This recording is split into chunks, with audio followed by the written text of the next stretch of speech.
petit, quoi. Allez, on va parler un petit peu de sport maintenant avec Sacha Nokovic. Alors aujourd'hui, Sacha, vous nous conseillez de foncer sur la nouvelle saison de Drive to Survive, le docu-série à succès de Netflix qui sort ce vendredi.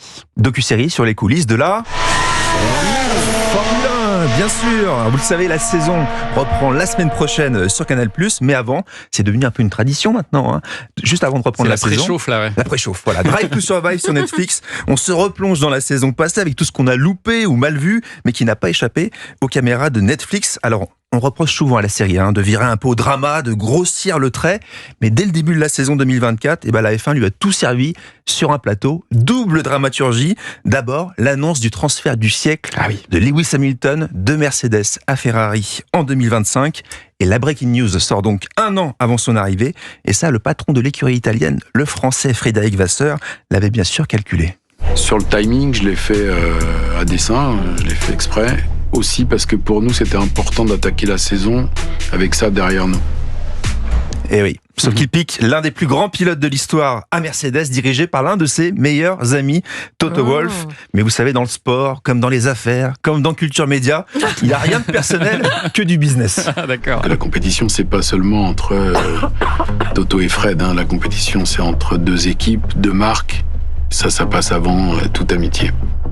Vous avez compris ? Ouais, d'accord, ok. C'est moche. Et alors, l'autre grosse affaire qui a agité le paddock la saison dernière, c'est l'affaire Horner chez Red Bull. Ça aussi, c'est abordé dans la série ? Bah oui, énorme malaise même, puisque Christian Horner, c'est le patron de l'écurie du champion du monde Verstappen, est accusé de comportement inapproprié par son assistante. Une enquête interne finit par le blanchir, sauf qu'en arrivant sur le premier Grand Prix de la saison, une source anonyme balance un email à tout le monde de la F1, y compris la presse, avec des messages et des photos à caractère sexuel que Horner aurait envoyé à son assistante. Donc imaginez un peu la tempête médiatique. Ça n'échappe pas aux caméras Netflix qui filment les réactions des uns et des autres, notamment celle du journaliste commentateur de Canal+, Julien Febvre. Je sais même pas comment il peut rester jusqu'à la fin du week-end.